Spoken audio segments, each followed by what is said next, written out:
semuanya, Assalamualaikum warahmatullahi wabarakatuh. Perkenalkan, kami dari kelompok 8. Di sini kami mau menjelaskan tentang sejarah psikologi, industri, dan organisasi.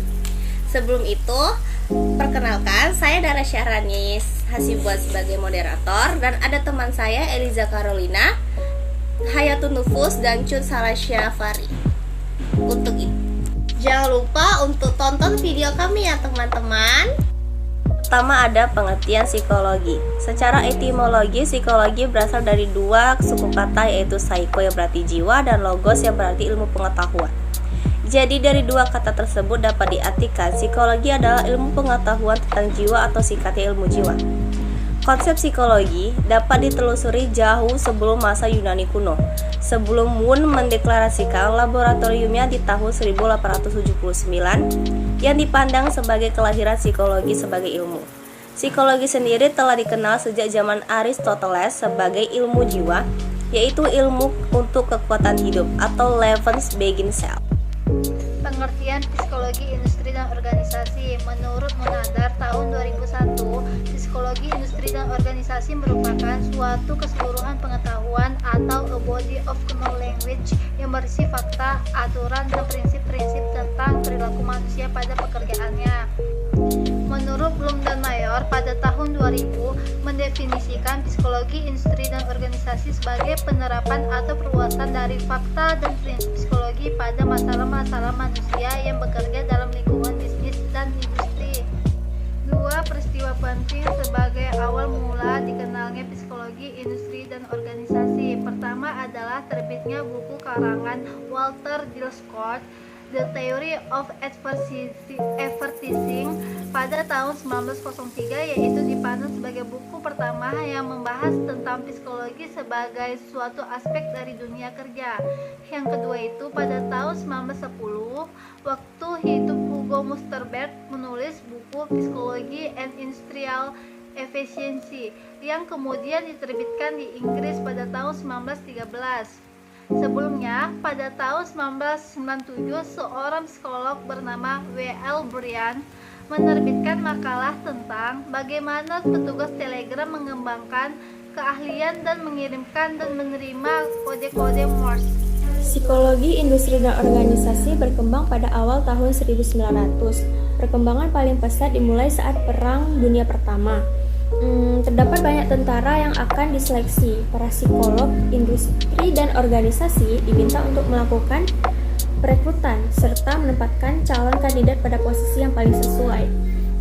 Tes yang diberikan adalah Army Alpha untuk para kandidat yang bisa membaca dan Army Beta untuk calon kandidat yang tidak bisa membaca. Pada tahun 1930, melalui kemunculan Hawthorne Studies, psikolog menjadi lebih memperhatikan faktor lingkungan kerjaan yang dapat mempengaruhi kinerja karyawannya. Karyawan menunjukkan perilaku kerja yang produktif karena menyadari bahwa seseorang sedang memperhatikan mereka. Hal ini dikenal dengan Hawthorne Effect. Program seleksi 14 karyawan semakin berkembang setiap tahunnya. Peningkatan dalam bidang teknologi, perekonomian global, serta peraturan perusahaan yang semakin mengayomi kebutuhan karyawannya. Lalu ada pada Perang Dunia Kedua. Selama Perang Dunia Kedua ini, bidang pelatihan dan pengembangan menjadi perhatian utama. Kekurangan tenaga kerja terampil menyebabkan perusahaan harus meninggalkan pelatihan dalam perusahaan. Pada masa ini berkembang pula tes AGCT atau Army General Classification Test yang digunakan untuk mengklasifikasikan tentara pada tugas-tugas militernya.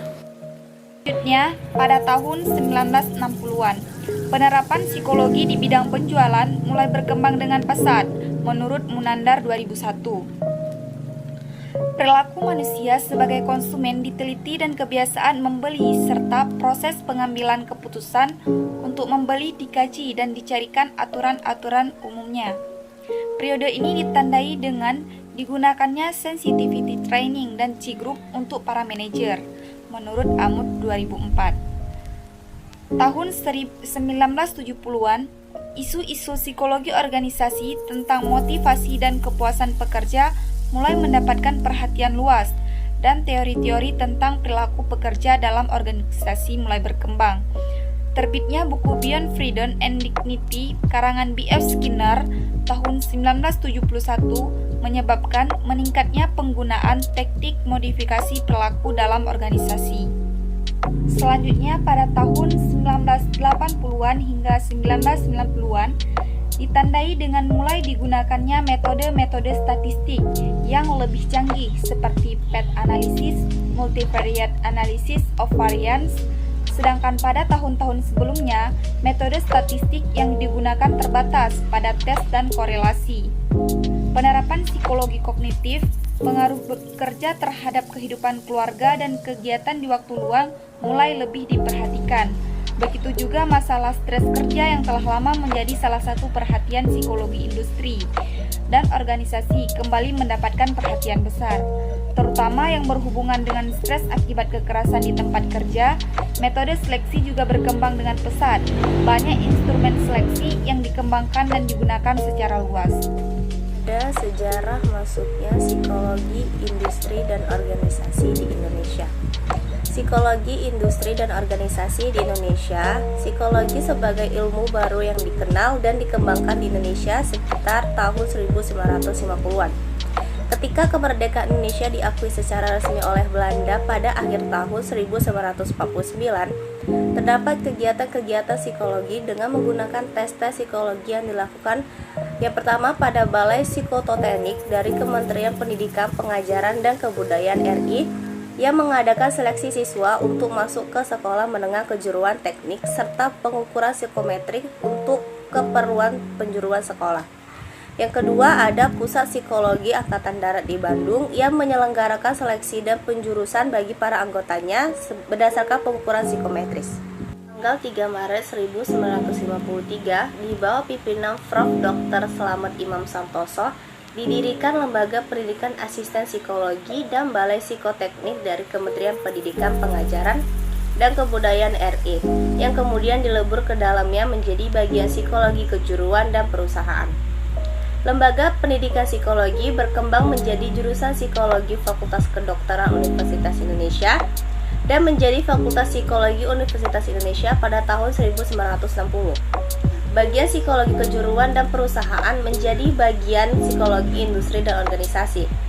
Psikologi industri yang merupakan cabang dari psikologi yang ketika itu hanya menerapkan penggunaan tes dalam rangka seleksi dan penjurusan berubah menjadi ilmu yang dapat dikembangkan teorinya melalui penelitian-penelitian.